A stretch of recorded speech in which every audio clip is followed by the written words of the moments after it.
retrouver pour notre série de réflexions sur le pardon, pardonner et pardonner, c'est-à-dire être pardonné et de pardonner à notre tour. Donc aujourd'hui, on veut toucher cette deuxième partie de ce sujet. Si pardonner, c'est important, puis être pardonné, c'est important, et si on veut apprendre à pardonner aux autres, il est absolument essentiel de comprendre d'abord la grandeur du pardon de Dieu envers nous. C'est ce qui va faire toute la différence dans la capacité que Dieu nous donne de pardonner aux autres. Et justement, pour nous aider à mieux saisir l'immensité de ce pardon que le Seigneur nous a accordé, la parole de Dieu est remplie d'images à ce sujet. Et il est très intéressant de remarquer que ce n'est pas dans le Nouveau Testament qu'on les trouve, ces images-là surtout, mais dans l'Ancien Testament.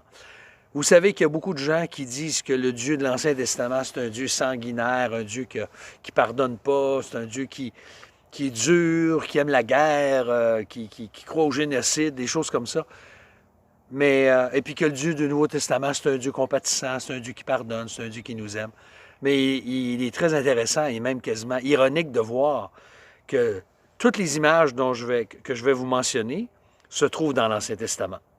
Donc, le Dieu de l'Ancien Testament est le même. C'est un Dieu qui pardonne, qui est compatissant, hein, qui pardonne jusqu'à la troisième et quatrième génération, hein, qui bénit les fils des fils. On retrouve ça, tous ces textes-là et toutes ces images-là. Alors, contrairement à de nombreuses divinités qui sont capricieuses, qui sont exigeantes, qui sont toujours en colère, qui sont impossibles à satisfaire, le Dieu de la Bible est un Dieu qui, par nature, pardonne. Par exemple, dans Job 14, 17, il est dit que Dieu met nos péchés dans un sac pour les jeter au loin. Mon crime est scellé dans un sac, Job dit. Un autre texte qu'on connaît bien dans le psaume 103, verset 12, Dieu éloigne de nous nos fautes. Autant l'Orient est éloigné de l'Occident, autant il éloigne de nous nos offenses. On voit aussi une troisième image, que Dieu enlève la tache du péché et rétablit la pureté dans nos cœurs.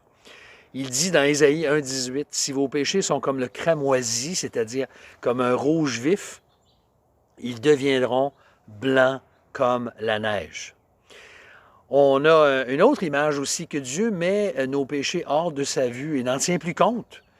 Dans Ésaïe 38, verset 17, « Car tu as jeté derrière ton dos tous mes péchés. » Et une autre image, Ésaïe 43, verset 25, que Dieu annule la dette de mon péché ou de notre péché. C'est moi qui efface tes crimes pour l'amour de moi.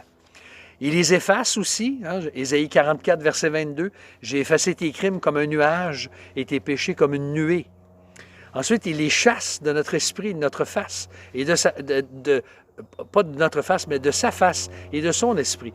Jérémie 31, « Car je pardonnerai leurs fautes et je ne me souviendrai plus de leurs péchés. » Et deux autres, Dieu traite nos péchés comme un ennemi vaincu selon Michée 7, 19. Il mettra nos fautes sous nos pieds. Et il les envoie même, dernière image, dans un endroit inaccessible. Tu jetteras au fond de la mer tous leurs péchés. Et comme j'ai déjà dit souvent dans le passé, Dieu a mis une pancarte qui dit « Pêche interdite ». Va pas brasser les anciens péchés, ouvrir la canne de poubelle, ça va être inefficace. Donc, le pardon de Dieu est infini envers nous et il nous encourage à pardonner de grandes fautes qui sont commises envers nous. Et on voit, par exemple, dans le Nouveau Testament aussi la parabole de celui qui a été pardonné d'une grande faute et puis qui ne veut pas pardonner à celui qui lui en doit moins, hein, la parabole du débiteur qu'on appelle.